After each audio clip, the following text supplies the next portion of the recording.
Hello everyone, I keep looking at my camera up at the top of the computer, forgetting that I've got the one right in front of me.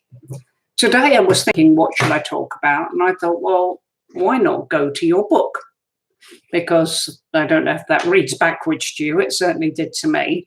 It's called Who Am I? Where Am I? What Is This Place?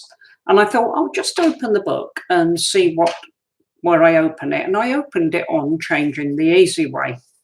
And it opens with a quote from my first guide, Edward, who said, "There is no rule that says you have to be as unhappy as possible as often as you can."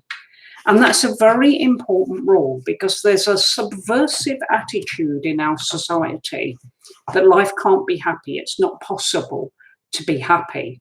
Life's a trial. Everybody struggles. Nobody has a career that they really love. On and on and on. And really, it isn't true, because all the ideas of struggle and pain, and I don't mean physical pain, I mean emotional pain, turmoil, a lot of these things, unless someone has died or is very ill, or God forbid, or you are yourself, again, God forbid, a lot of what we go through in life is very simply an attitude of mind. And I've been learning a great deal. I continue to learn throughout my life, and I don't want that to change. And as I believe that I've had lives before this one and I'll have lives after this one, it kind of doesn't surprise me that I'm still learning now, and I expect to go on learning maybe for a few centuries. But I know that each time that I learn something, my life gets easier. And I find, whereas years ago, if people were in some way unkind to me, or I upset them and we had a falling out, as I'm a human being, I would get upset about this for days. I'm now finding that if I upset someone, I sit back quietly and I think about it, and I think, we're not blending. That's okay.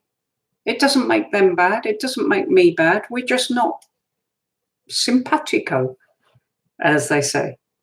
So I walk away, and I do it quietly, because I don't need to hurt anyone. If it's not working, if a relationship doesn't work, it's no one's fault. It just isn't. And who knows, if you walk away gently, it might come right in the end, and then you'll feel a lot better about things. But you aren't born to be unhappy. And one of the first things you've got to get out of your head is that there is some indelible rule in our society that says you must. First important point. It's actually quite a long section, so I'm just going through, I'm reminding myself of the main salient points, because I wrote 63,000 words in this book, and I will admit I can't remember all of them. Keeping it simple. The easier that you can solve a problem, the better. Look always for your quickest objectives. If you try too hard to solve a problem, you'll probably find that what you're doing is thinking a lot about the things that need to be thought about a lot. And there can also be a tendency to complicate, to make things so big, so huge, so problematic, that you simply cannot solve the problem. No human could. And that is the feeling you get inside you. Whereas if you define the problem, if you can, in one sentence, as succinctly as possible, and then look for the black and white in it, because the various shades of grey in life are emotions. The black and white is, what is this problem? I'll give you an example. On my counselling course, I was given something to work through with two clients where she had been waiting for 3 years to train as a midwife and get back into the working environment, and finally she got a place on a course. He was the only breadwinner in the family. His company had been closed locally.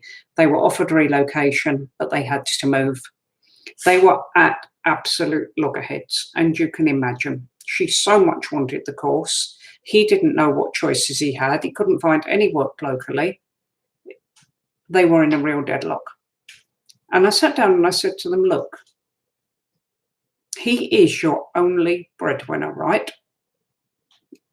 Yes. And he has to move. Yes. I said, so you've got three options. He works away from home, you move with him, or you split up. Those are the only three options you have. They both agree, splitting up not an option. And I said, but also to the lady, you are acting as if this is the only midwifery course you're ever going to get on.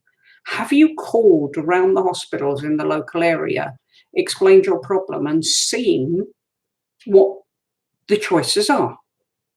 Because it strikes me you may only have to live apart for a short while you do your course, or perhaps they'll say, well, you'll get on a course within a couple of months up here. We're short of midwives. You don't know.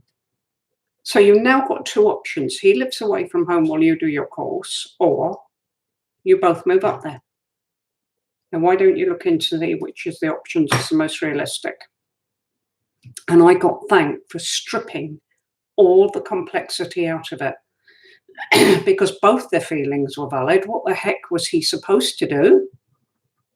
And her feelings were also valid. She'd waited a long time to get onto this course. She wanted to get back into the workplace. She wanted to contribute to her family. But you had to take those very valid feelings out of it and look at the problem. So keeping it simple encourages you, find the problem. If you complicate things, some of the suggestions I put in the book are, will looking into the past really benefit me at this moment? If yes, then seek help. Because if you're looking into the past, it might mean that there's something in there holding you back. Now, if you're thinking that sort of thing, have a look and see why the past is coming in so strongly. Is it more important how I got to this point in my life or how I get away? Sometimes we can look into the past and focus on that, but actually the most important point is to just get moving onwards. Is the why more important than a great future? If you're looking into the past too much and looking at the whys, you're stuck in the past. If you focus on a great future, you might find you stop thinking about it. Is talking and thinking more important than doing?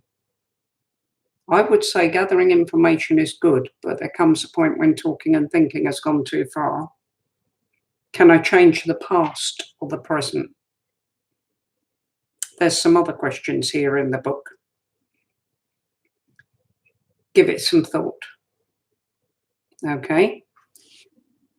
Last section I want to go into is being a rule-breaking revolutionary. As I said again before, set of social ideas laid down for us to follow. That everyone has to struggle. Life has to be difficult. Only the really rich get what they want, and so on and so on and so on. I'll leave you with a thought. There are many superstars out there who have got a great deal of money and they're still not happy. Everyone can get what they want if you simply don't believe the rule that you can't. And everyone can get everything they want if you don't believe the rule that you can't. And it's not selfish, because a happy you makes the people around you happier. An empowered person encourages other people because they made it. Why can't I? Give those things some thought. But whatever you do, do not believe you were born to be miserable and struggle. You were not. So I'm Deb Hawkin. If you want me, you can find me on www.debdancingstar.com. You'll find all my contact details on the website. At the moment, it is partly under reconstruction. It's going to be looking very different in the next few days. Take care, go and do some happiness at once.